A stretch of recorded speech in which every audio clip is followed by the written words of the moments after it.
দেখে আপনার মনে হবে আপনি অন্য কোনো গ্রহে চলে এসেছেন।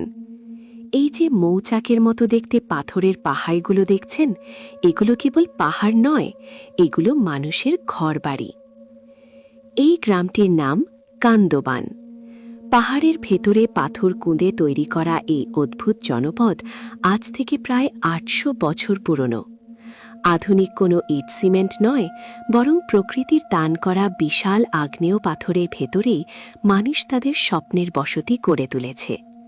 চলুন আজ আমরা ঘুরে দেখি ইরানের সেই অবিশ্বাস্য গুহাবাসী গ্রাম কান্দবান।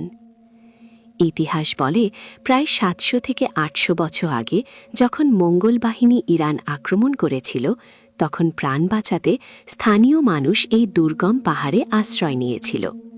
তারা সাহান্দ আগ্নেয়গিরির লাভা থেকে সৃষ্ট এই নরম পাথরগুলো কুঁদে ভেতরে গুহার মতো ঘর তৈরি করা শুরু করে।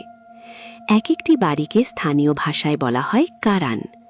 অবাক করার বিষয় হল, সেই প্রাচীনকাল থেকে শুরু করে আজ পর্যন্ত এই ঘরগুলোতে মানুষ বংশ পরম্পরায় বসবাস করে আসছে। এটি বিশ্বের অন্যতম একটি লিভিং ট্রগ্লোডাইট ভিলেজ বা জীবন্ত গুহাবাসী গ্রাম।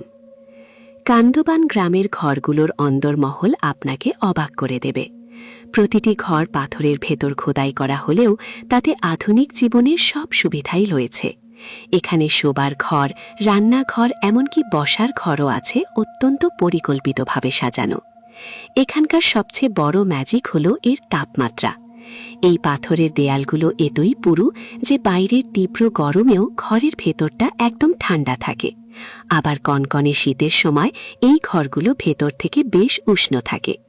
কোনো কৃত্রিম এসি বা হিটার ছাড়াই এখানকার মানুষ প্রকৃতির এই অপূর্ব নিয়ামতকে কাজে লাগিয়ে পরম সুখে বাস করছে।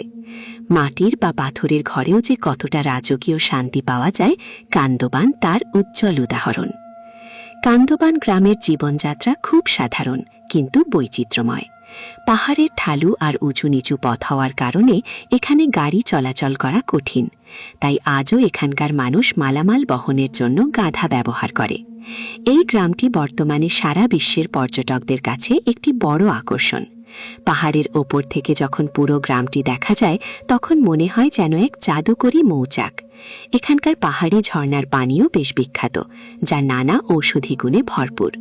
প্রকৃতির রুক্ষতা আর মানুষের সৃজনশীলতা কিভাবে একসাথে মিশে যেতে পারে, এই গ্রামটি তার সার্থক নিদর্শন। যুগের পর যুগ পার হয়ে গেলেও কান্দবানের মানুষ তাদের এই পাথুরে ঘরগুলো ছেড়ে আধুনিক শহরে চলে যায়নি। তারা আজও প্রকৃতির সাথে মিলেমিশে